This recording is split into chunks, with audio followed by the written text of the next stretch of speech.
Le mois de janvier est terminé. Comment ça s'est passé en immobilier? C'est ce qu'on va regarder maintenant.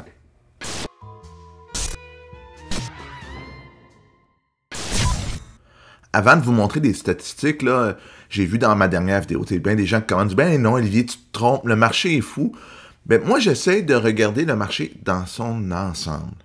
Donc, ce que j'essaie de dire, c'est que certains produits, oui, c'est vrai que ça peut être différent de ce que je dis, certaines situations peuvent être exceptionnelles, mais j'essaie de regarder la moyenne, de regarder des tendances, puis ça se peut qu'il y ait 22 offres d'achat sur une inscription, mais c'est plus la norme aujourd'hui. Donc, on va commencer par regarder aujourd'hui les inscriptions. Donc, pour faire différent, souvent, je commence par les ventes. Donc là, je vous avais dit dans mes dernières vidéos, on va regarder, y a-t-il une augmentation du nombre d'inscriptions?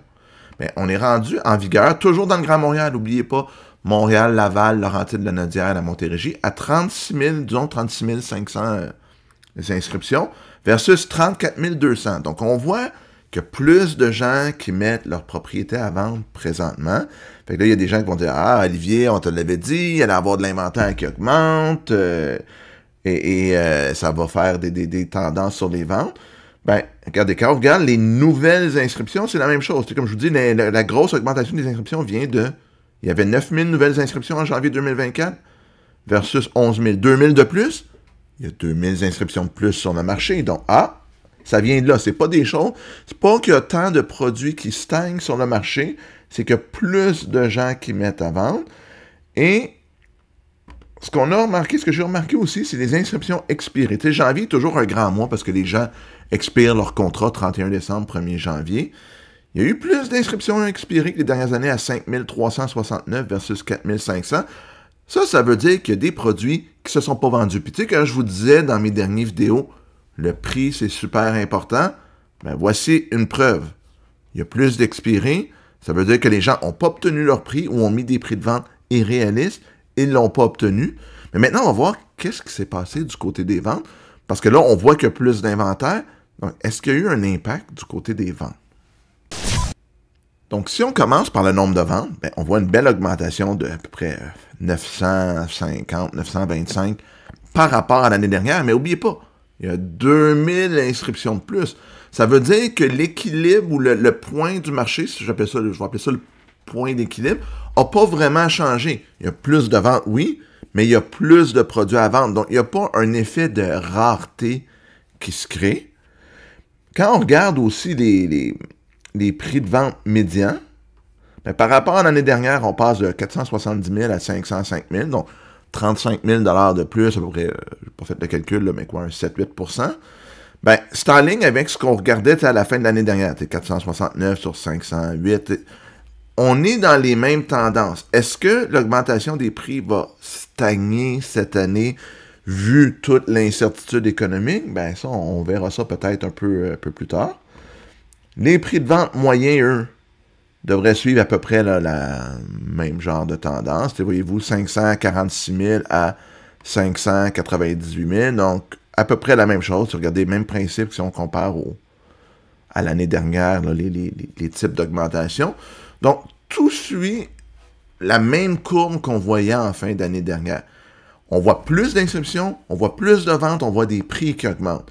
Est-ce qu'on voit une folie immobilière comme dans les années de la COVID? Pas du tout. Est-ce qu'on voit des beaux produits qui partent vite? Oui.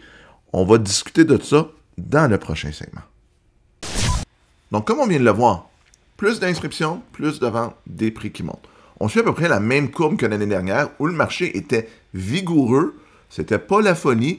Oui, il y a certains produits. Mettez-moi une maison à 400 000 à Longueuil à vendre en relativement bon état. C'est encore la folie parce que les premiers acheteurs veulent s'acheter ça. Avec les hausses de loyer qui s'en viennent, il y en a qui vont décider peut-être de faire le saut vers la propriété. Mais ce qui va nous influencer dans les prochaines semaines, les prochains mois, c'est toute l'incertitude avec l'histoire de guerre économique, de tarifs. Si ça arrive, est-ce que je vais perdre mon emploi? Je ne vais pas le perdre. J'ai bien aimé ce que François Legault a dit, c'est-à-dire, puis je partage cette vision-là, de dire, il y en a-tu ou il n'y en a pas des tarifs? L'incertitude, c'est pire que d'avoir une mauvaise nouvelle ou une bonne nouvelle. On peut-tu avoir une nouvelle? On va travailler avec, mais le peut-être que oui, peut-être que non, je ne sais pas, peut-être. Mais ça freine les investissements des industries. ça peut coûter des emplois, ça peut être mauvais pour l'économie. Si ça nous plonge en récession, ça pourrait faire stagner l'immobilier. Mais à l'inverse, si ça se règle, ça pourrait propulser l'immobilier.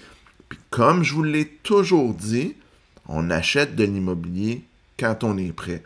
Si vous dites, moi, j'ai un job super précaire, j'ai pas vraiment d'économie, venez pas acheter de l'immobilier, même si votre loyer monte de 5%, ça serait un mauvais move probablement pour vos finances personnelles. Mais si vous êtes prêt, vous avez un emploi relativement sécure, vos finances sont en ordre, c'est pas un mauvais temps pour acheter. Puis peut-être même que s'il y a des mauvaises nouvelles économiques, il y a des tarifs et tout, bien que ça va calmer le marché immobilier au printemps, puis ça va vous donner une occasion de rentrer avant qu'il y ait une nouvelle vague de folie. Parce que, je l'ai toujours dit, le problème de l'immobilier présentement, c'est pas la demande, c'est l'offre de produits. Si vous cherchez un produit qui n'a pas d'offre, ça ne se réglera pas dans les prochaines années. Il n'y en a pas de construction neuve raisonnable. Je veux dire, il y en a, mais à 7, 8, 900 000, ben oui, ça va aider le marché immobilier. Mais si vous cherchez une maison à 500 000, est-ce qu'elle va valoir 500 000 l'année prochaine ou 520 000? Si vous êtes prêt aujourd'hui, vous faites le move, même s'il y a de l'incertitude. Mais pour le moment, c'est ce qu'on voit. On voit, il y a un peu d'incertitude, mais il y a une augmentation d'inventaire, mais il y a une demande qui a un peu augmenté, ce qui fait que l'inventaire monte et les ventes se suivent, donc le marché reste à peu près au même point que l'année dernière. Puis à moins qu'il y ait une grosse nouvelle, une grosse surprise côté tarif et guerre commerciale, ça ne changera pas au printemps. Avez-vous aimé la capsule? Si c'est le cas, faites un pouce en l'air, ça serait super apprécié. Abonnez-vous à la chaîne. On va continuer à mettre du contenu immobilier régulièrement. Puis on se revoit la prochaine fois pour une autre capsule. À bientôt tout le monde!